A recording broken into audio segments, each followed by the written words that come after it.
Hi friends, മത്സ്യകൃഷിയെക്കുറിച്ച് കൂടുതൽ അറിയാനും അത് മനസ്സിലാക്കാനും പഠിക്കാനുമുള്ള നമ്മുടെ യാത്രയിൽ നമ്മളിന്ന് എത്തിച്ചേർന്നുള്ളത് കൊല്ലം ജില്ലയിലെ ഓച്ചിറ എന്ന സ്ഥലത്താണ്. ഇവിടെ 3 സുഹൃത്തുക്കൾ ചേർന്നിട്ട് മത്സ്യകൃഷി സ്റ്റാർട്ട് ചെയ്തിട്ടുണ്ട്. 3 സുഹൃത്തുക്കൾ എന്ന് വെച്ച് കഴിഞ്ഞാൽ ഒരാൾ പ്രവാസിയാണ് മനോജേട്ടന്, പിന്നെ നാട്ടിലുള്ള നമ്മുടെ ബാക്കിൽ നിൽക്കുന്ന നിതിൻ ബ്രോ ഉണ്ട്, അതുപോലെ തന്നെ നമുക്ക് ചിലർക്കൊക്കെ പേര് കൊണ്ട് പരിചയമായിട്ടുള്ള അശ്വിൻ അരവിന്ദ് ഉണ്ട്. അപ്പോൾ ഇവിടുത്തെ ഫാമിലെ കാഴ്ചകളാണെന്ന് നമ്മൾ കാണാൻ പോകുന്നതും ചർച്ച ചെയ്യാൻ പോകുന്നതും. ഇവിടെ ഈ ഫാമിൽ ഇവർ റാസ് സിസ്റ്റവും അതുപോലെ തന്നെ ബയോഫ്ലോക്ക് സിസ്റ്റത്തിലുമാണ് മത്സ്യം വളർത്തുന്നത്. അതുകൊണ്ട് തന്നെ ഇവിടുന്ന് നമ്മൾ ആദ്യം ചെയ്യാൻ പോകുന്ന വീഡിയോ എന്ന് വെച്ച് കഴിഞ്ഞാൽ ഇത് രണ്ടും തമ്മിലുള്ള വ്യത്യാസം എന്താണെന്നും തുടക്കക്കാരുള്ള കർഷകർക്ക് ഏത് കൃഷി രീതിയാണ് അനുകരിക്കാൻ ബെറ്റർ എന്നും ഇതിൻ്റെ അഡ്വാൻറ്റേജ് ഡിസഡ്വാൻറ്റേജ് ഇതൊക്കെയാണ് നമ്മൾ ചർച്ച ചെയ്യാൻ പോകുന്നത്. അപ്പോൾ തുടക്കക്കാരായിട്ടുള്ള ആളുകൾക്ക് നൂതന ടെക്നോളജിയെക്കുറിച്ചുള്ള ഈ തമ്മിലുള്ള കമ്പാരിസൺ ഈ വീഡിയോയിലൂടെ നിങ്ങൾക്ക് മാറി കിട്ടുന്നും അതുപോലെ തന്നെ നിങ്ങൾക്ക് ഇത് ഉപകാരപ്പെടും എന്നുള്ള വിശ്വാസമുണ്ട്. തീർച്ചയായിട്ടും നിങ്ങൾ വീഡിയോ അവസാനം വരെ കാണാൻ ശ്രമിക്കുക. ഞാൻ Abdul Samad Kuttoor, welcome to our video vlog. ഇതുവരെ നമ്മുടെ ചാനൽ സബ്സ്ക്രൈബ് ചെയ്തില്ലാണ്ടെങ്കിൽ സബ്സ്ക്രൈബ് ചെയ്യുക, ഒന്ന് കൂടെ നിൽക്കുക. നമസ്കാരം. നമസ്കാരം, എൻ്റെ പേര് അശ്വിൻ, എൻ്റെ പേര് നിതിൻ. നിങ്ങൾ രണ്ടുപേരും ഒരുമിച്ചാണോ ഇപ്പോൾ ഈ ഫാമിൽ കാര്യങ്ങൾ, ഇപ്പോൾ ഇൻവെസ്റ്റ്മെൻ്റ് ആണെങ്കിലും ശരി, മറ്റ് സെറ്റിങ്സും മറ്റു കാര്യങ്ങളൊക്കെ ഒരുമിച്ചാണോ ചെയ്യുന്നത്? ഓക്കെ, നമ്മൾ തുടക്കത്തിൽ പറഞ്ഞ പോലെ മനോജേട്ടനെ. ഓക്കെ. അപ്പോൾ നിങ്ങൾ ഒരുമിച്ച് 3 പേര് ഒരുമിച്ച്. ഓക്കെ, എത്ര കാലം ഇപ്പോൾ നിങ്ങളിപ്പോൾ ഈ മത്സ്യകൃഷിയിലേക്ക് ഇറങ്ങിയിട്ട്? ഞാൻ ആക്ച്വലി അറൗണ്ട് 5 years ആയിട്ട് ചെയ്യുന്നുണ്ട് വീട്ടിൽ. അപ്പോൾ ഞാൻ ഫിൽട്രേഷൻ്റെ സിസ്റ്റം ഒക്കെ ചെയ്തിട്ട് അതിൻ്റെ ഫോട്ടോസൊക്കെ FB-ലും യൂട്യൂബിലൊക്കെ പോസ്റ്റ് ചെയ്യാറുണ്ട്. ഓക്കെ. അശ്വിൻ അരവിന്ദ് എന്ന് പറഞ്ഞു കഴിഞ്ഞാൽ ചില വാട്സപ്പ് ഗ്രൂപ്പുകളിലായി ഈ വീഡിയോ കണ്ടുകൊണ്ടിരിക്കുന്ന ചില സീനിയോറിറ്റി ഉള്ള മത്സ്യകൃഷി സീനിയോറിറ്റി ഉള്ള ആളുകൾക്കൊക്കെ അറിയുന്ന ഒരു പേരാണ്. പക്ഷേ ആളെ ഇപ്പോഴായിരിക്കും ഫസ്റ്റ് ആയിട്ട് കാണുന്നുണ്ടാവുക. അപ്പോൾ നിങ്ങൾക്ക് ഒരു 4-5 വർഷത്തെ എക്സ്പീരിയൻസ് ഉണ്ട്. ഓക്കെ, എന്നാലും ചെറിയ രീതിയിലുള്ള എക്സ്പീരിയൻസ് ഉണ്ട്. ഓക്കെ, അപ്പോൾ ഫസ്റ്റ് നമ്മൾ യൂണിറ്റ് സ്റ്റാർട്ട് ചെയ്യുന്നത് ഇവിടെയാണോ അതോ എവിടെയാണ്? ചെറിയ രീതിയിലുള്ള ചെറിയ ടാങ്കുകളൊക്കെ ഞാൻ എൻ്റെ വീട്ടിൽ ചെയ്തിട്ടുണ്ടായിരുന്നു. ഓക്കെ. അതിനുശേഷം അത്യാവശ്യം വലിയ വോളിയം ഞാൻ ആദ്യമായിട്ട് ചെയ്യുന്നത് ഈ പറഞ്ഞ മനോജേട്ടൻ്റെ വീട്ടിലാണ്. മനോജേട്ടൻ്റെ വീട്ടിൽ. അങ്ങനെയാണ് അവരുമായിട്ടുള്ള സൗഹൃദം വരുന്നത്. അവിടെ എന്താ ചെയ്തത്? റാസോ ബയോഫ്ലോക്ക് എന്താണ് ചെയ്തത്? അവിടെ ആക്ച്വലി ഫസ്റ്റ് ടൈം അവിടെ ഞങ്ങൾ ചെല്ലുമ്പോൾ ഒരു ടാങ്ക് ഉണ്ടായിരുന്നു. അപ്പോൾ അതിൽ കുറച്ച് മീനായിട്ടുണ്ട്. പ്രത്യേകിച്ച് യാതൊരു ട്രീറ്റ്മെൻറ്റ് സിസ്റ്റം ഒന്നുമില്ല, ജസ്റ്റ് ഒരു ടാങ്ക്, അതിലുള്ളിൽ കുറച്ച് റേഷൻ കൊടുത്തിട്ടുണ്ടായിരുന്നു. അപ്പോൾ അവിടെ ഫിഷ് ചാവാൻ തുടങ്ങിയപ്പോഴാണ് പുള്ളി എന്നെ കോൺടാക്ട് ചെയ്യുന്നത്, എൻ്റെ ഒരു വീഡിയോ യൂട്യൂബിൽ കണ്ടിട്ട്. അപ്പോൾ അങ്ങനെയാണ് ഞാൻ പുള്ളിയായിട്ട് പരിചയപ്പെടുന്നത്. അങ്ങനെയാണ് അവിടെ ഫസ്റ്റിൽ ചെയ്യുന്നത്. അപ്പോൾ അത് RI സ്റ്റാർട്ടിങ് ഇപ്പോൾ റൺ ചെയ്യുന്നത്. സിസ്റ്റമാണ് അവിടെ ചെയ്തിട്ടുള്ളത്. ഇപ്പോൾ എത്ര വർഷം ഇവിടെ റാസാക്കിയിട്ട്? ഇപ്പോൾ ഏകദേശം ഒരു 1.5 years. ഇപ്പോൾ മീനുകൾ മറ്റേ ഹാർവെസ്റ്റിംഗ് ഒക്കെ കഴിഞ്ഞിട്ടുണ്ട്. ഏകദേശം ഒരു 2 ഹാർവെസ്റ്റ് ഇപ്പോൾ. പുള്ളി ഹാപ്പിയാണ്?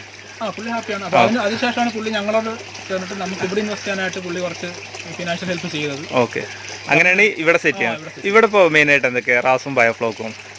ഇവിടെ ഞങ്ങൾ ഫസ്റ്റ് സ്റ്റാർട്ട് ചെയ്യാനിരുന്നത് ഇവിടെ RIS ബയോഫ്ലോക്ക് ഒന്നും ചെയ്യാനായിട്ടിരുന്നില്ല. ഞങ്ങൾ ഈ പുറയിൽ കാണുന്ന സിസ്റ്റം. ഓക്കെ. ഫസ്റ്റ് ഇതാണ് സ്റ്റാർട്ട് ചെയ്തത്, ഈ യൂണിറ്റ് സ്റ്റാർട്ട് ചെയ്തത്. ഞങ്ങൾ ചെയ്തതെന്ന് വെച്ചാൽ ഫിംഗർ ലിങ്സിനെ സ്റ്റോക്ക് ചെയ്യാനായിട്ട് അതിന്റെ സെയിലിന് വേണ്ടിയിട്ട് ചെയ്തു. നമുക്കിവിടെ വാട്ടറിന്റെ ഒരു ലോസ് ഉള്ളതുകൊണ്ട് കുറച്ച് കുറവുള്ളതുകൊണ്ട് നമ്മളിവിടെ ഒരു റീസൈക്ലിംഗ് സിസ്റ്റം ചെയ്തതാണ്. അപ്പോൾ അങ്ങനെയാണ് ഇതിലേക്ക് ഫസ്റ്റ് ഞങ്ങൾ ഇവിടെ ചെയ്യുന്ന സിസ്റ്റം ഇതാണ്. പിന്നീടാണ് മീൻ കുഞ്ഞുങ്ങളെ കൊടുന്നിറക്കിയിട്ട് കർഷകർക്ക് കൊടുക്കാന്നുള്ള രീതി. പക്ഷേ ഫസ്റ്റ് ടൈം തന്നെ അത് ഫെയിലായിരുന്നു. ഫെയിലെന്ന് വെച്ച് കഴിഞ്ഞാൽ നമുക്ക് ഇൻഫെക്ഷൻ ഉള്ള ഫിഷിനെയാണ് കിട്ടിയത്. അപ്പോൾ അറൗണ്ട് 30,000 rupees നമുക്ക് നഷ്ടപ്പെട്ടു. അപ്പോൾ അതിൽ നിന്ന് നമുക്ക് ആ ഒരു സങ്കടത്തിൽ ഇരിക്കുമ്പോഴാണ് പറഞ്ഞ മനോജേട്ടൻ ഇങ്ങനൊരു ഓപ്ഷൻ തന്നത്. ചെറിയൊരു RIS സിസ്റ്റം ഫസ്റ്റ് സ്റ്റാർട്ട് ചെയ്ത് നമുക്ക് അത് കഴിഞ്ഞിട്ട് ഇത് ചെയ്യാം. അപ്പോൾ പുള്ളിക്ക് ആൾറെഡി ചെയ്ത സാധനം അവിടെ സക്സസ് ആയതുകൊണ്ടും പുള്ളിക്ക് അത് കുറച്ച് ബെനിഫിറ്റ്സ് കിട്ടിയതുകൊണ്ടും നമ്മളോടുള്ള ഒരു വിശ്വാസം കൊണ്ട് നമുക്ക് ഇവിടെ ചെയ്യാനായിട്ടുള്ള ഒരു ഫിനാൻഷ്യൽ ഹെൽപ്പും എല്ലാം ചെയ്തിട്ടുണ്ട്. ഓക്കെ, ഇപ്പം നമ്മളിപ്പോൾ ഇന്നിപ്പോൾ ഈ വീഡിയോയിൽ മെയിനായിട്ട് ചർച്ച ചെയ്യാൻ പോകുന്നതും ആളുകൾക്ക് അറിയേണ്ടതും ഈ റാസ് സിസ്റ്റവും ബയോഫ്ലോക്കും തമ്മിൽ വ്യത്യാസം. അപ്പം ഞാൻ വന്നപ്പോൾ കണ്ട് റാസ് ഇവിടെ വർക്ക് ചെയ്യുന്നുണ്ട്, ബയോഫ്ലോക്ക് ഇവിടെ വർക്ക് ചെയ്യുന്നുണ്ട്. ഇപ്പോൾ റാസ് ഇവിടെ നമ്മൾ ഈ യൂണിറ്റിൽ സെറ്റ് ചെയ്തിട്ട് ഇപ്പോൾ എത്ര വർഷമായി? Three months ആയിരുന്നു. ബയോഫ്ലോക്കോ 2 months ആയിട്ടാണ് ഫിഷിനെ നമ്മൾ സ്റ്റോക്ക് ചെയ്തത്. ബയോഫ്ലോക്ക് അറൗണ്ട് ആ ഒരു ടൈമിൽ തന്നെയാണ് നമ്മൾ ചെയ്തത്. അത് കംപ്ലീറ്റ് ചെയ്തതിന് ശേഷമാണ് നമ്മൾ ഇതിന്റെ വർക്ക് തുടങ്ങിയത്. ഇതിന് കൂടുതൽ ടൈം എടുത്തു, കാര്യം ഇതിന് കുറച്ച് കൂടുതൽ വർക്കുകളുണ്ട്, ഫിൽറ്ററിങ് അങ്ങനെയുള്ള കുറച്ച് കാര്യങ്ങൾ. ഇതിൽ അത്ര ഇല്ലാത്തതുകൊണ്ട് തന്നെ പെട്ടെന്ന് നമുക്ക് സ്റ്റാർട്ട് ചെയ്യാം. ഓക്കെ, ഇപ്പോൾ മനോജേട്ടൻ്റെ അവിടെ ആയിരുന്നു നമ്മളെ ഫസ്റ്റ് യൂണിറ്റ് നമ്മൾ സെറ്റ് ചെയ്തത് റാസ്. അത് നല്ലൊരു സക്സസ് തന്നെയാണ്, പുള്ളി ഹാപ്പിയാണ്. മീനുകൾക്കാണെങ്കിൽ വളർച്ചയുണ്ട്, വേറെ പോരായ്മകൾ പ്രശ്നമൊന്നുമില്ല. ഇപ്പോൾ നിങ്ങൾക്ക് എങ്ങനെ ഇതേക്കുറിച്ചുള്ള അതായത് അറിവ് എങ്ങനെ നേടിയെടുത്തത്? നമ്മൾ ക്വാളിഫിക്കേഷൻ കാര്യങ്ങളൊക്കെ എങ്ങനെ ഒന്ന് അറിഞ്ഞാൽ കൊള്ളാമെന്നുണ്ട്. ഞാൻ ബേസിക്കലി ഒരു ഡിപ്ലോമ മെക്കാനിക്കൽ എഞ്ചിനീയറിംഗ് ഹോൾഡറാണ്. ഓക്കെ. ഞാൻ 2011 പാസ് ഔട്ടാണ്. പിന്നെ അത് കഴിഞ്ഞ് ഞാൻ കുറച്ചാൾ പുറത്ത് വർക്ക് ചെയ്തിട്ടുണ്ടായിരുന്നു. പിന്നെ അതിന് ശേഷം നാട്ടിൽ വന്നു. ആ ടൈമിൽ ചെറിയ രീതിയിൽ ടാങ്കുകളിലൊക്കെ മീനെ വീട്ടിൽ ഞാനല്ല എൻ്റെ ചേട്ടൻ ഇട്ടതും അങ്ങനെ എനിക്ക് ഇത്ര വലിയ ക്രൈസ് ഇതിനോടൊന്നും ഇല്ലായിരുന്നു. പിന്നെ ആ ടൈമിൽ ഇതിൽ ഒരു ടാങ്കിൽ ഇതുപോലെ കുറച്ച് ഫിഷിനെ ഇട്ടിട്ടുണ്ടായിരുന്നു. അപ്പോൾ അതിൻ്റെ വെള്ളം എന്നും ഇപ്പോൾ കളറൊക്കെ മാറി എന്നും വാട്ടർ ചേഞ്ചൊക്കെ നടത്തിയപ്പോൾ ഞാനിങ്ങനെ ആലോചിച്ചു എന്തുകൊണ്ട് അതിലൊരു ഫിൽട്രേഷൻ ചെയ്തുകൂടാ. അപ്പോൾ അതാണ് ഫസ്റ്റ് ഇതിലേക്ക് വരുന്നത്. പിന്നെ അങ്ങനെ പല പല യൂട്യൂബ് വീഡിയോസ് എല്ലാം കണ്ടിട്ട് ഞാൻ പതുക്കെ സ്റ്റാർട്ട് ചെയ്തു. പിന്നെ ഇതിനെക്കുറിച്ച് കുറച്ചുകൂടെ ആധികാരികമായിട്ട് മനസ്സിലാക്കി കുറേ കാര്യങ്ങൾ. അങ്ങനെയാണ് ഞാൻ ഈ ഒരു അക്വാകൾച്ചറുമായിട്ട് ബന്ധപ്പെട്ട് നിൽക്കുന്നത്, അല്ല അതിൻ്റെ പ്രൊഫഷൻ ഇതല്ല. ഓക്കെ, അതായത് ചേട്ടൻ ഒരു ഇതേപോലത്തെ ഒരു ചെറിയ ഡ്രമ്മിലോ ടാങ്കിലോ മീൻ വളർത്തിയ സമയത്ത് 2 ദിവസം അല്ലെങ്കിൽ ഒരാഴ്ച കഴിയുമ്പോൾ വെള്ളം മൊത്തം മാറ്റി കൊടുക്കുന്ന ഒരു അവസ്ഥ കണ്ടപ്പോൾ എന്തുകൊണ്ട് ആ വെള്ളം തന്നെ മീനുകൾക്ക് തിരിച്ചു കൊടുത്തുകൂടാന്നുള്ള ഒരു തോന്നല്. അങ്ങനെ ആ വെള്ളം തന്നെ ഫിൽട്ടർ ചെയ്യാൻ തീരുമാനിച്ചു. അങ്ങനെയാണ് ഇതുമായിട്ട് കൂടുതൽ പഠനം നടത്തുന്ന ഈ മേഖലയ്ക്ക് വരുന്നു. ഇപ്പോൾ ഫസ്റ്റ് യൂണിറ്റ് ഇപ്പോൾ സക്സസ് ആണ്. ഇപ്പോൾ ഇവിടെ ഇപ്പോൾ സന്ദർശകരാരെങ്കിലും കാണാൻ വരാറുണ്ടോ? ഇവിടെ വരാറുണ്ട്, ദിവസം 2-3 പേര് കാണാറുണ്ട്. അപ്പോൾ നമുക്ക് എങ്ങനെ യൂണിറ്റ് ഒന്ന് നോക്കാം. ഫ്രണ്ട്സ്, നമുക്കിപ്പോൾ ഫസ്റ്റ് നമ്മൾ നോക്കാൻ പോകുന്നത് RAS യൂണിറ്റാണ്. ഇവിടെ RAS യൂണിറ്റ് സെറ്റ് ചെയ്തിട്ടുണ്ട്. ഇതിൻ്റെ അഡ്വാൻറ്റേജും ഡിസഡ്വാൻറ്റേജും എന്തൊക്കെയാണെന്നുള്ള ചെറിയ രീതിയിൽ നമുക്ക് നോക്കാം. ഇതേക്കുറിച്ച് പൂർണ്ണമായിട്ടുള്ളൊരു വീഡിയോ നമുക്ക് അടുത്ത വീഡിയോയിൽ നമ്മൾ ഉൾപ്പെടുത്താം, റാസിനെ കുറിച്ചുള്ള. അതുപോലെ തന്നെ ഇവിടെ ബയോഫ്ലോക്ക് തൊട്ടപ്പുറത്തുണ്ട് കേട്ടോ. അവിടെയാണ് ബയോഫ്ലോക്ക് സെറ്റ് ചെയ്തിട്ടുള്ളത്, യൂണിറ്റ് സെറ്റിൽ. ഏകദേശം ഈ ടാങ്ക് ഇപ്പോൾ എത്ര ലിറ്ററിൻ്റെ കപ്പാസിറ്റി? ഇത് ഏകദേശം 25,000 ലിറ്റർ വെള്ളം. നമ്മൾ ഇപ്പം നിർത്തിയേക്കുന്നത് 25,000 ലിറ്റർ വെള്ളമാണ്. 25,000 ലിറ്റർ വെള്ളമാണല്ലേ. ഇപ്പോൾ തൊട്ടപ്പുറത്ത് ബയോഫ്ലോക്ക് ഉണ്ട്, ഇവിടെ റാസും ഉണ്ട്. എന്താണ് ഇതിൻ്റെ ഗുണം? ഇത് രണ്ടും തമ്മിലുള്ള വ്യത്യാസമൊക്കെ ഇപ്പോൾ നമ്മൾ ചർച്ച ചെയ്യാം. നമുക്കിത് ഇതിൻ്റെ വിഷ് കാണുമ്പോൾ തന്നെ മനസ്സിലാവും. ഇതൊരു ക്ലിയർ വാട്ടർ സിസ്റ്റമാണ്. ബോട്ടം കാണാം, ഇതിൽ സ്ലറി ഒന്നും തന്നെ ഇല്ല. പക്ഷേ ബയോഫ്ലോക്ക് എന്ന് പറഞ്ഞാൽ നേരെ ഓപ്പോസിറ്റ് ആണ്. അത് നമ്മൾ ഈ സോളിഡ്സ് റിമൂവൽ അതിൽ നടക്കുന്നില്ല. ഇതിൽ നമ്മൾ സോളിഡ്സ് റിമൂവ് ചെയ്യുന്നുണ്ട്. മെക്കാനിക്കൽ ഫിൽറ്റർ ഉപയോഗിച്ചിട്ട് ഇതിനകത്തുള്ള സോളിഡ് പാർട്ടിക്കിൾസ് റിമൂവ് ചെയ്യും. അതിനുശേഷം ബയോളജിക്കൽ ഫിൽട്രേഷൻ കഴിഞ്ഞിട്ട് വരുന്ന വെള്ളമാണ് നമുക്ക് അവിടെ കാണാം തിരിച്ചെടുക്കാൻ വരുന്നത്. ഓക്കെ, എയർ ലിഫ്റ്റിംഗ് വഴിയാണ് ചെയ്തിട്ടുള്ളത്. കാര്യം നമുക്ക് ഫ്ലോറേറ്റ് കൂടുതൽ കിട്ടാൻ വേണ്ടിയിട്ടും മീൻസ് എയർ അവിടെ വെച്ച് തന്നെ മിക്സ് ചെയ്ത് വരുന്നതുകൊണ്ട് നമ്മളിതിനകത്ത് പ്രത്യേകിച്ച് വേറെ എയറേഷൻ ഇപ്പോഴത്തെ കണ്ടിട്ട് കൊടുക്കേണ്ട ആവശ്യമില്ല. കാര്യം ഇപ്പോൾ കൊടുത്തേക്കുന്ന സ്റ്റോക്കിംഗ് ഡെൻസിറ്റി അനുസരിച്ചിട്ട് ഫിഷിൻ്റെ വലിപ്പം അനുസരിച്ചിട്ട്, അതായത് പെർ മീറ്റർ ക്യൂബിലുള്ള കിലോഗ്രാം എത്ര കിലോഗ്രാം എന്നുള്ളത് നോക്കുകയാണെങ്കിൽ നമ്മൾ അത് അച്ചീവ് ആയിട്ടില്ല, അത്രയും ഡെൻസിറ്റിയോട് വന്നിട്ടില്ല. അതിന് ചെറിയ ഫിംഗർലിങ്സ് ആണ്. ഫ്രണ്ട്സ്, ഇവിടെയാണ് നമ്മൾ ബയോഫ്ലോക്ക് യൂണിറ്റ് സെറ്റ് ചെയ്തിട്ടുള്ളത് കേട്ടോ. ഓക്കെ, ഇത് നമ്മൾ നേരത്തെ കണ്ട പോലെയല്ല, നമ്മൾ മുമ്പൊക്കെ ബയോഫ്ലോക്ക് കണ്ട പോലെ തന്നെ, അതായത് ക്ലിയർ വാട്ടർ സിസ്റ്റം അല്ല. ഓക്കെ, ഇപ്പോൾ ഇതിൻ്റെ ഗുണങ്ങൾ എന്താണ് അതിൽ നിന്ന് ഇത് വ്യത്യസ്തമായിട്ട് നിൽക്കുന്നത് എന്തുകൊണ്ടാണ് ബയോഫ്ലോക്ക്? ഇപ്പോൾ ആക്ച്വലി നോക്കുകയാണെന്നുണ്ടെങ്കിൽ ഇതിൻ്റെ രണ്ടിൻ്റെയും തിയറി വൈസ് മീൻസ് ഇതിൽ നടക്കുന്ന പ്രോസസ്സ് ആൾമോസ്റ്റ് ബയോഫിൽട്രേഷൻ തന്നെയാണ്. പക്ഷേ വ്യത്യാസം എന്താണെന്ന് വെച്ച് കഴിഞ്ഞാൽ RASനെ സംബന്ധിച്ചിടത്തോളം നമ്മൾ അതിൻ്റെ ബയോഫിൽട്രേഷൻ എന്ന് പറഞ്ഞാൽ പുറത്തൊരു കണ്ടെയ്നറിൽ ചെയ്യുന്നു. ഇതിൻ്റെ ഫിൽട്രേഷൻ ഉള്ളിൽ തന്നെ ചെയ്യുന്നു. സ്പോണ്ട് തന്നെ ബയോഫിൽട്രായിട്ട് ആക്ട് ചെയ്യുന്നു. അതായത് നമ്മളിപ്പോൾ എന്താണ് റാസ് ചെയ്തപ്പോൾ ടാങ്ക് 25,000 ലിറ്ററിൻ്റെ സെയിം തന്നെയല്ലേ ടാങ്ക് അവിടെ വരുന്നത് 25,000 ലിറ്ററിൻ്റെ. അത് കൂടാതെ 3 ഫിൽട്ടർ യൂണിറ്റ് സെറ്റ് ചെയ്തിട്ടുണ്ട്. ഓക്കെ, ഇവിടെ വന്നപ്പോൾ ഈ ഒരു ഒറ്റ ഒന്നിൻ്റെ അകത്ത് തന്നെ ഇതെല്ലാം ചെയ്യുന്നു. അതായത് ഇപ്പോൾ നമ്മൾ അതിൽ ചെയ്യുന്നത് എന്താണെന്ന് വെച്ചാൽ ഈ ഇതുപോലൊരു വെള്ളമാണെങ്കിൽ പോലും, ഇപ്പോൾ ഈ കഴിഞ്ഞ് കിടക്കുന്ന വെള്ളമാണെങ്കിൽ പോലും നമ്മൾ അതേപോലെ ഒരു സിസ്റ്റം സെറ്റ് ചെയ്തിട്ട് ഈ പറഞ്ഞ വെള്ളം എയർ ലിഫ്റ്റോ അല്ലെങ്കിൽ മറ്റേതെങ്കിലും രീതിയിലുള്ള പമ്പ് വെച്ചിട്ട് ഈ എഫ്ലുവൻ്റ് നമ്മൾ അതിനകത്തൂടെ കടത്തി വിട്ട് തിരിച്ചു കൊണ്ടുവരാന്നുണ്ടെങ്കിൽ ഒരു 2 ഡേയ്സിനുള്ളിൽ അത് ഈ സിസ്റ്റം അതേപോലെ ക്ലിയർ ആവും. ഓക്കെ, അപ്പോൾ അതിൽ ചെയ്യുന്നതെന്ന് വെച്ചാൽ നമ്മൾ ഈ വെള്ളത്തിനെ ഈ പറഞ്ഞ മെക്കാനിക്കൽ ഫിൽറ്ററിലൂടെയും ബയോഫിൽട്രേഷൻ മീഡിയയിലൂടെ എല്ലാം കയറ്റി വിട്ട് കഴിയുമ്പോഴത്തേക്ക് അതിനകത്ത് ഉള്ള ബാക്ടീരിയസ്, അതിനകത്തുള്ള മീഡിയയിൽ പറ്റിപ്പിടിച്ചിരിക്കുന്ന ബാക്ടീരിയാസ് അതിനെ കൺവേർട്ട് ചെയ്ത് തിരിച്ച് അമോണിയ ഇല്ലാതുള്ള നല്ല വെള്ളമായിട്ട് തിരിച്ച് നമ്മുടെ ടാങ്കിൽ കൊണ്ടുവരാണ് അതിൽ ചെയ്യുന്നത്. അതേപോലെ തന്നെ കാര്യങ്ങൾ ഇതിൽ നടക്കും, ഈ സംഭവം ചെയ്യുകയാണല്ലോ. പക്ഷേ നമ്മൾ ബയോഫ്ലോക്കിൽ ചെയ്തേക്കുന്നത് എന്താണെന്ന് വെച്ചാൽ അതിനകത്തുള്ള വേസ്റ്റ്, ഇപ്പോൾ ഏത് ബാക്ടീരിയ ആണെങ്കിലും അതിന് പറ്റിപ്പിടിച്ചിരിക്കാൻ ഒരു സ്പേസ് വേണം. നമ്മൾ അതിന് പ്രത്യേകം ബയോ മീഡിയ ഉപയോഗിച്ചിട്ടുണ്ട്. അപ്പോൾ ഇതിൽ അങ്ങനെ ഒരു സാധനം ഇല്ല. അപ്പോൾ നമ്മളിവിടെ ഉപയോഗിക്കുന്ന ഒരു സബ്സ്ട്രേറ്റ്, എന്തെങ്കിലും ഒരു സബ്സ്ട്രേറ്റിലാണ് ഇത് പറ്റിപ്പിടിച്ചിരിക്കുന്നത്. ഈ ബാക്ടീരിയയ്ക്ക് ഏത് ബാക്ടീരിയയ്ക്കാലും അതിന് പിടിച്ചിരിക്കാൻ ഒരു സബ്സ്ട്രേറ്റ് വേണം. അപ്പോൾ ഇതിൽ ഫിഷിൻ്റെ ഫീക്കൽ മാറ്റർ, ഇപ്പം ഇതിന് ആക്ച്വലി പറഞ്ഞ ഗ്രെയിൻ പെല്ലറ്റ്സ് എന്ന് പറയും. ആക്ച്വലി ഫസ്റ്റ് സ്റ്റാർട്ട് ചെയ്യാറുണ്ട്, ക്ലേ വെച്ചിട്ട് സ്റ്റാർട്ട് ചെയ്യാറുണ്ട്. പിന്നെ റൈസ് ബ്രാൻ പൊടിച്ചാൽ, അതായത് നമ്മുടെ അരിത്തവിട് പൊടിച്ചിട്ട് അത് ഗ്രെയിൻ പെല്ലറ്റായിട്ട് ഉപയോഗിക്കുന്നത്. ഗ്രെയിൻ പെല്ലറ്റ് എന്ന് ഉദ്ദേശിക്കുന്നത് ഇതിന് പറ്റിപ്പിടിച്ചിരിക്കാൻ ഒരു സബ്സ്ട്രേറ്റ്. അപ്പോൾ ആക്ച്വലി നമ്മൾ കൊടുക്കുന്ന ഫീഡിൽ ഇതുണ്ട്. ഫീഡിൽ തവിടും അരിത്തവിടും എല്ലാം വെച്ചിട്ടാണ് ഫീഡ് ഉണ്ടാക്കുന്നത്. അപ്പോൾ ഫീഡിൽ ഈ പറഞ്ഞ സാധനം എല്ലാം ഉണ്ട്. അപ്പോൾ ഫീഡ് വെച്ച് നമ്മൾ സ്റ്റാർട്ട് ചെയ്യുവാണെങ്കിൽ തന്നെയും ഈ പറഞ്ഞ ബാക്ടീരിയയ്ക്ക് ഇരിക്കാനായിട്ടുള്ള സ്പേസ് നമ്മൾ ഇതിൽ കൊടുക്കുകയാണ്. ഇപ്പോൾ ഇതിനകത്ത് ഫിഷിൻ്റെ ഫീക്കൽ മാറ്റർ, ഈ പറഞ്ഞ വേസ്റ്റ്, ഫീഡിൻ്റെ വേസ്റ്റ്, ഇതെല്ലാം കൂടി ചേർന്നിട്ട് അതിനകത്തായിരിക്കും ഈ ബാക്ടീരിയ മറ്റ് ജീവികൾ, പ്രോട്ടോസോ അങ്ങനെ സാധനങ്ങളെല്ലാം കൂടെ പറ്റിപ്പിടിച്ചാണ് ഇതിൽ വളരുന്നത്. അപ്പോൾ നമ്മളവിടെ ചെയ്യുന്നത് അവിടെ ബയോമീഡിയയിൽ ഇതിനെ വളർത്തുന്നു. ഇത് നമ്മൾ ബയോമീഡിയ ആയിട്ട് ഈ സബ്സ്ട്രേറ്റിനെ ഉപയോഗിച്ചിട്ട് അതിൽ ബാക്ടീരിയ വളർത്തുന്നു. അതിൽ ചെയ്യുന്നത് ആ വെള്ളം എല്ലാ മീഡിയയിലൂടെയും കയറ്റി വിട്ട് തിരിച്ചു ഒരു പമ്പ് വഴി തിരിച്ചു കൊണ്ടുവരുന്നു. ഇതിൽ നമ്മൾ എയർ ഉപയോഗിച്ചിട്ട് ഈ വെള്ളവും ഈ ബാക്ടീരിയ മിക്സ് ചെയ്ത് ഇതിനുള്ളിൽ തന്നെ ഈ പ്രോസസ്സ് കംപ്ലീറ്റ് ചെയ്ത്. ഓക്കെ മനസ്സിലായി. ഇപ്പൊ ഇതിന്റെ കേസ് എടുക്കുകയാണെങ്കിൽ ഇപ്പൊ ഇതിലിപ്പോ 1000 ലിറ്ററിൽ നമുക്ക് എത്ര kg മീൻ വളർത്താൻ പറ്റും? ഇതിപ്പം അവര് ഇതിന്റെ ഫസ്റ്റ് ഇൻവെൻഷൻ നടന്നേക്കുന്നത് വർഷങ്ങളായിട്ട് ഇതിനെ എനിക്കൊന്നൊരു 86 തൊട്ട് ഇതിന്റെ ഇൻവെൻഷൻ നടക്കുന്നുണ്ട്. കാര്യങ്ങൾ ഇതിനായിട്ടുള്ള റിസർച്ച് കാര്യങ്ങളുണ്ട്. അപ്പോൾ ഇതിനെപ്പറ്റിയിട്ട് ഒരു ഡോക്യുമെന്റേഷൻ നല്ല രീതിയിൽ തയ്യാറാക്കിയിട്ടുള്ളത് ഒരു ഇസ്രായേലിയാണ്, യോറാം എന്ന് പറഞ്ഞിട്ട്. അപ്പോൾ പുള്ളിയുടെ റെക്കമെൻഡേഷൻ വെച്ചിട്ട് 30 കിലോഗ്രാം വരെ പെർ മീറ്റർ ക്യൂബ് ചെയ്യാമെന്ന് പറയുന്നുണ്ട്. പക്ഷേ ഫാമേഴ്സിൻ്റെ അതിൽ നിന്നുള്ള ഒരു ഇത് കിട്ടിയിട്ടുള്ളത് മാക്സിമം 25 ആണ് ഏറ്റവും മാക്സിമം അവർ റെക്കമെൻഡ് ചെയ്യുന്നത്. അതിൽ കൂടുതൽ മീൻസ് തിലാപ്പിയ, ഇങ്ങനെയുള്ള തിലാപ്പിയ അല്ലെങ്കിൽ ഇതുപോലുള്ള ഷ്രിമ്പല്ല മറ്റ് ഫിഷുകൾ. ഷ്രിമ്പിന് അതിൽ കുറച്ച് ഡെൻസിറ്റി ചെയ്യാൻ പറ്റും. മറ്റിപ്പോൾ കാർപ്പ് ഇങ്ങനെയുള്ള സാധനങ്ങളൊക്കെ ചെയ്യുമ്പോൾ ഫിഷ് ചെയ്യുമ്പോൾ എപ്പോഴും നമ്മൾ 25 കിലോഗ്രാം പെർ മീറ്റർ ക്യൂബ്. അവിടെ നമ്മൾ 40 എന്ന് പറഞ്ഞ സ്ഥാനത്ത് ഇവിടെ 20 തൊട്ട് 25 വരെ നമുക്ക് സേഫായിട്ട് ചെയ്യാൻ പറ്റും. നമ്മളൊരു കണ്ടീഷനിൽ നമുക്ക് വലിയ പ്രശ്നങ്ങളില്ലാതെ മാനേജ് ചെയ്ത്. പിന്നെ നേരത്തെ നമ്മൾ മുമ്പ് ചർച്ച ചെയ്ത പോലെ തന്നെ മീനുകൾക്ക് ഒരു പരിമിതി ഉണ്ട്. റാസിൽ ചെയ്യാൻ പറ്റിയ എല്ലാ തരം മീനുകളും നമുക്ക് ഇതിൽ എല്ലാം ചെയ്യാം. ഫിഡേഴ്സ് ആയിട്ടുള്ള ഫിഷുകളാണ് അവർ റെക്കമെൻഡ് ചെയ്യുന്നത്. ഫിഡേഴ്സ് എന്ന് പറയുമ്പോൾ അവർക്ക് ഈ ഗില്ലിലൂടെ ഇതിന്റെ ഫ്ലോക്ക് ഹാർവസ്റ്റ് ചെയ്യുന്നത്. ഫ്ലോക്ക് എന്ന് പറയുന്നത് ഈ സബ്സ്ട്രേറ്റ് ഇതിലുള്ള ബാക്ടീരിയാസ് ഇതെല്ലാം കൂടെ കൂടി ചേർന്നിട്ട് പ്രോട്ടീൻ കണ്ടന്റ് കൂടുതൽ ഡ്രൈ ആക്കി കഴിഞ്ഞാലും അതൊരു കിലോഗ്രാം എടുത്തു കഴിഞ്ഞാൽ 50% വരെ പ്രോട്ടീൻ കണ്ടന്റ് ഉള്ള അത്ര പ്രോട്ടീൻ റിച്ച് ആയിട്ടുള്ള സാധനമാണ് ഈ ഫ്ലോക്ക് എന്ന് പറയുന്നത്. അപ്പോൾ അത് ഇതിലിങ്ങനെ സസ്പെൻഡ് ആയി കിടക്കണം. അപ്പോൾ ഈ ഫിഷിന് ഇതിൻ്റെ ഗില്ലിലൂടെ ഈ പറഞ്ഞ ഇത് ഹാർവസ്റ്റ് ചെയ്യാൻ പറ്റും. ഈ ഫ്ലോക്ക് ഇത്രയും പ്രോട്ടീൻ റിച്ച് ആയിട്ടുള്ള സബ്സ്ട്രേറ്റും ഇതിൻ്റെ ഈ പ്രോട്ടോസോവ മറ്റ് സൂപ്ലാങ്ക്ടൺസ് വെച്ചാൽ ഇതിനകത്തുള്ള ജീവികളും ജന്തുപ്ലവങ്ങളൊക്കെ വരും ഇതിനകത്ത്. നമ്മൾ ബാക്ടീരിയ ഉള്ള സിസ്റ്റത്തിൽ ഒരുപാട് ജീവികളുണ്ടാവും. ബാക്ടീരിയ തിന്ന് വളരുന്ന ഒരുപാട് ജീവികളുണ്ട്. അപ്പോൾ ഇതെല്ലാം കൂടെ കൂടി ചേർന്നിട്ടുള്ളൊരു വലിയൊരു മാസിനെയാണ് നമ്മൾ ഈ ഫ്ലോക്ക് എന്നുള്ളതുകൊണ്ട് ഉദ്ദേശിക്കുന്നത്. അപ്പോൾ ഈ ഫ്ലോക്കിനകത്ത് ഉള്ളതിനെല്ലാം ഇത് കഴിയും. ഇപ്പോൾ നമ്മൾ ഇപ്പോൾ ഈ വീഡിയോ കണ്ടുകൊണ്ടിരിക്കുന്നവർക്ക് ഇപ്പോൾ ഈ 2 യൂണിറ്റ് നമ്മൾ പരിചയപ്പെടുത്തി, ഇതിൽ ഏത് യൂണിറ്റ് സെലക്ട് ചെയ്തതാണ് ഉചിതം? അതായത് തുടക്കക്കാരൻ എന്ന നിലയിൽ ഒരു കർഷകന് ഏത് യൂണിറ്റ് സെലക്ട് ചെയ്യുന്നതാണ് ബെറ്റർ? അത് എന്ന് പറഞ്ഞാൽ പുള്ളിയുടെ സ്ഥലപരിമിതിയാണ്. അതെ, സ്ഥലം ഒരു മെയിൻ. അപ്പോൾ കുറഞ്ഞ സ്ഥലമുള്ള ഒരാൾക്ക് ഏതാ ബെറ്റർ, റാസ് ആണോ ബാഫ്ലോക്ക് ആണോ?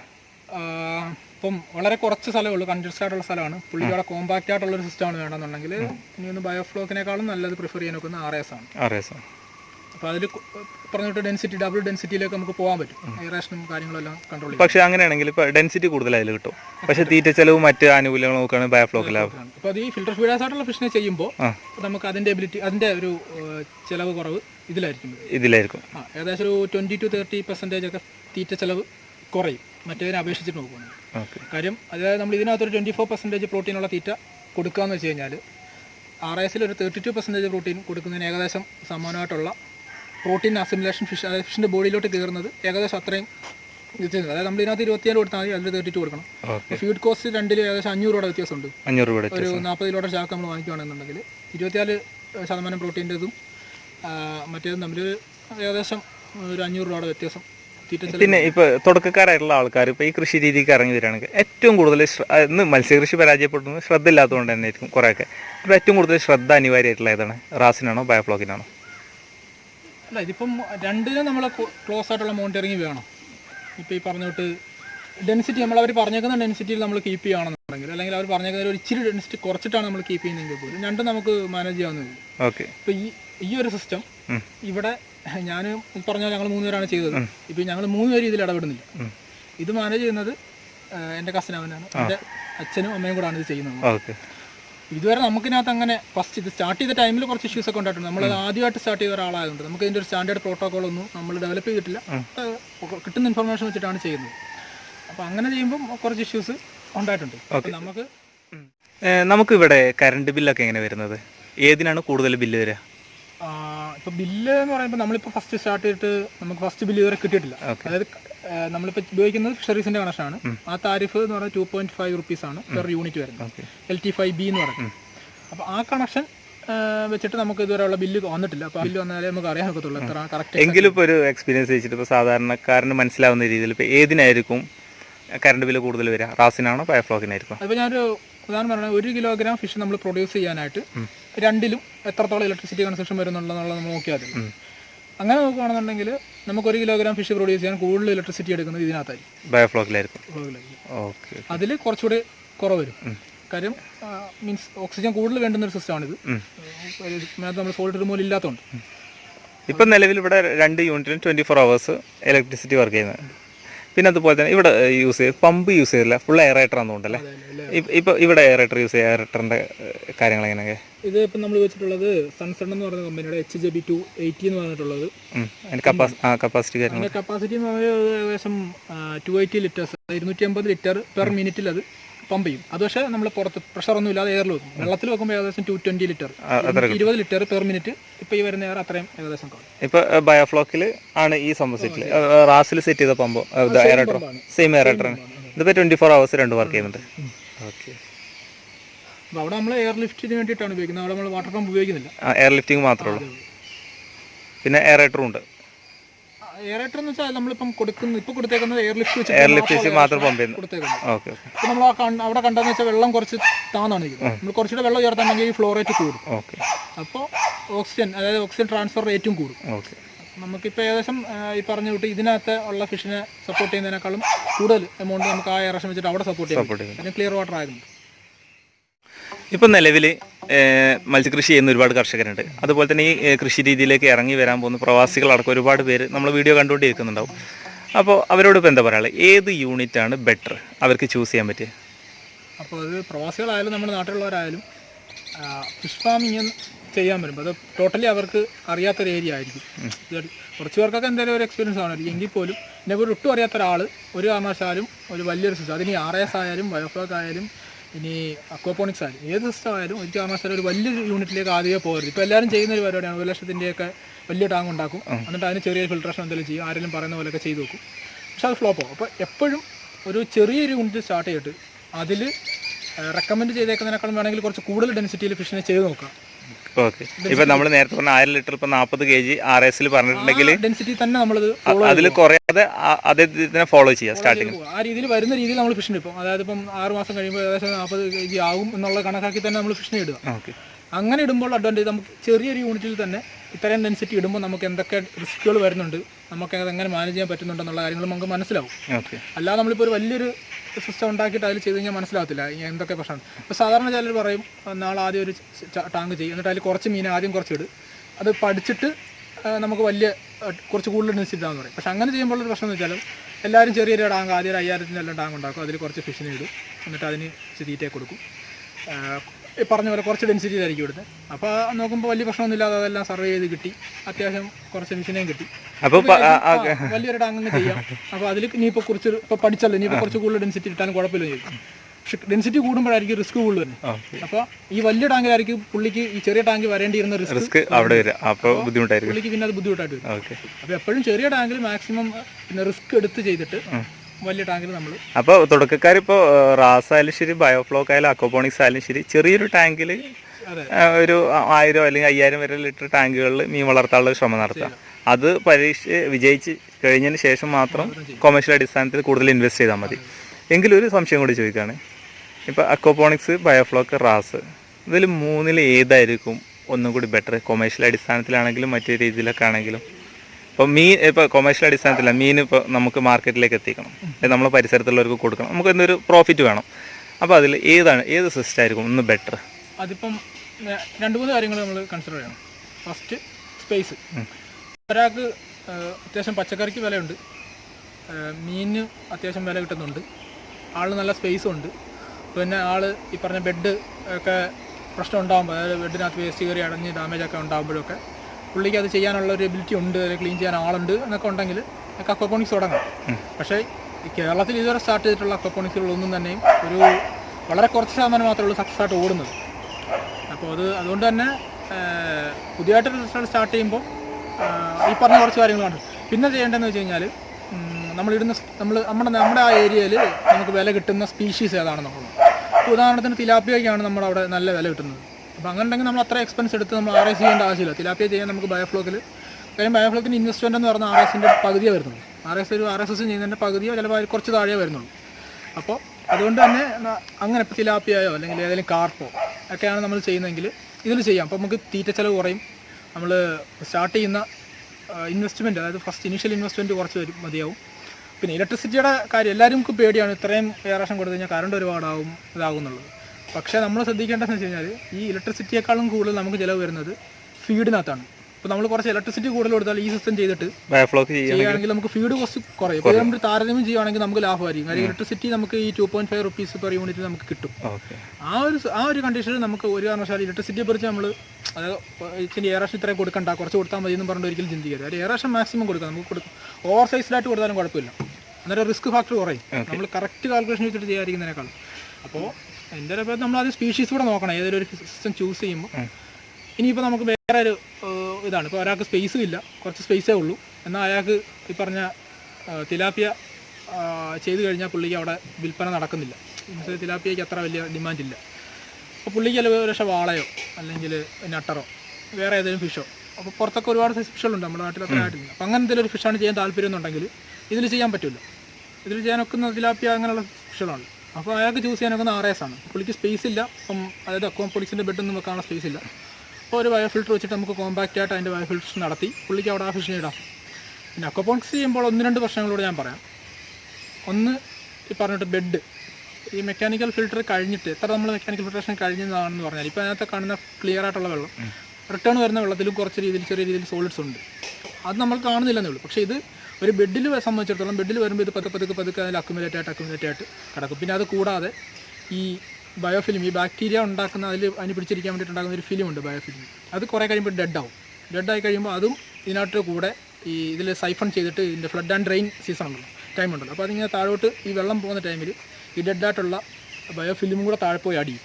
അപ്പോൾ ഈ പറഞ്ഞ വിട്ട് നമ്മൾ ഇതിൻ്റെ ഈ വേസ്റ്റ് ബയോഫിലിം പോയിട്ട് അടിഞ്ഞിട്ട് അതും അനേറോബിക്കായിട്ട് ഒരുപാട് ഓക്സിജൻ ഈ സിസ്റ്റത്തിൽ നിന്ന് കൺസ്യൂം ചെയ്യും.